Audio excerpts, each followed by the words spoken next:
অহা কাইলৈ উচ্চতৰ মাধ্যমিক চূড়ান্ত বৰ্ষৰ পৰীক্ষাৰ্থীসকলৰ ফলাফল ঘোষণা কৰিব নেকি ছাত্ৰ-ছাত্ৰীসকলৰ মনত প্ৰশ্ন উপস্থাপন হৈ আছে।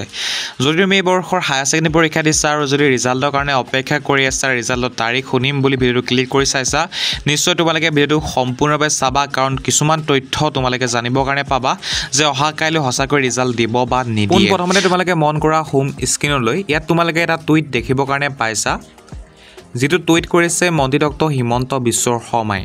আৰু এই টুইটটোত উল্লেখ কৰিছে যে তোমালোকৰ যি হায়াৰ ছেকেণ্ডেৰী পৰীক্ষাৰ ফলাফল সেয়া অহা কাইলৈ অৰ্থাৎ 22 এপ্ৰিল তাৰিখে পুৱা 9 বজাত ঘোষণা কৰিব বুলি ইয়াত স্পষ্টভাৱে লিখা হৈছে।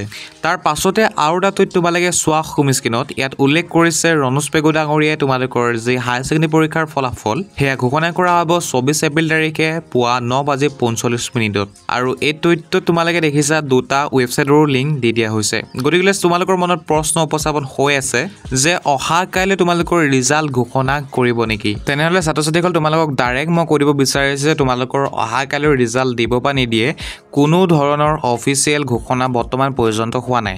এছেক বোৰ্ডৰ ৱেবছাইটেই হওক বা অন্য ৱেবছাইটেই হওক বা তোমাৰ মন্ত্ৰী বিষয়াসকলৰ যি টুইটাৰ হেণ্ডেল আছে বা অন্য যি তেওঁলোকৰ ছ'চিয়েল মিডিয়া হেণ্ডেল আছে বা তেওঁলোকে স্পষ্টভাৱে কোনো ধৰণৰ সংবাদ মাধ্যমৰ যোগেদি বৰ্তমান পৰ্যন্ত অহা কাইলৈ যে ৰিজাল্ট দিব বা 24 তাৰিখে যে ৰিজাল্ট দিব উল্লেখ কৰা নাই।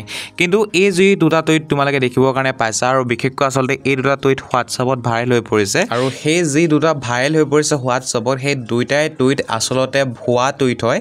কাৰণ তোমালোকে যদি টুইটাৰ হেণ্ডেলত গৈ চোৱাগৈ তেনেহ'লে হিমন্ত বিশ্ব শৰ্মা ডাঙৰীয়া টুইটাৰত তোমালোকে দেখিবৰ কাৰণে নেপাবা এইটো টুইট, আৰু যি আমাৰ ৰণোজ পেগু ডাঙৰীয়া আছে তেওঁৰ টুইটাৰ হেণ্ডেলটো তোমালোকে এই দুইটাই টুইট দেখিবৰ কাৰণে নেপাবা। আৰু মন কৰা যে টুইটাৰক বৰ্তমান সময়ত এক্স বুলি কোৱা হয়, কিন্তু টুইটাৰ বুলি আমি বেছিকৈ গম পাওঁ বা আমি কওঁ, সেইকাৰণে মই টুইটাৰ বুলিয়ে কৈছোঁ, এক্স বুলি কোৱা নাই, ঠিক আছে। আৰু এইখিনিতে তোমালোকক অৱগত কৰাই দিব বিচাৰিছোঁ, যোৱাকালি যেতিয়া তোমালোকৰ মেট্ৰিক পৰীক্ষাৰ ফলাফল ঘোষণা কৰিলে তাৰ পাছতে আচলতে অসমৰ শিক্ষামন্ত্ৰীগৰাকীয়ে উল্লেখ কৰিলে যে তোমালোকৰ যি হায়াৰ ছেকেণ্ডেৰী পৰীক্ষাৰ ফলাফল সেয়া মে' মাহৰ প্ৰথম সপ্তাহৰ কোনোবা এটা তাৰিখত ঘোষণা কৰিব পাৰে বুলি। বাকী শিক্ষামন্ত্ৰীগৰাকী জানাই তোমালোকে কথা যে মেট্ৰিক পৰীক্ষাও 19 তাৰিখে কৈছিলে যে 20 তাৰিখে ৰিজাল্ট নিদিয়ে বুলি, কিন্তু 20 তাৰিখে ৰিজাল্ট দি দিলে। হয়তো তোমালোকৰ মে' মাহত নিদিবও পাৰে ৰিজাল্ট, এপ্ৰিল মাহতে হয়তো কোনোবা এটা তাৰিখত দিব পাৰে, হয়তো 22 তাৰিখেও দি দিব পাৰে বা 24 তাৰিখেও দিব পাৰে। কেতিয়া ৰিজাল্ট ঘোষণা কৰিব তাৰ ওপৰত সঠিক তাৰিখ বা ডেট ঘোষণা কৰা নাই, গতিকে স্পষ্ট কোনেও ক'ব নোৱাৰে বৰ্তমান পৰ্যন্ত।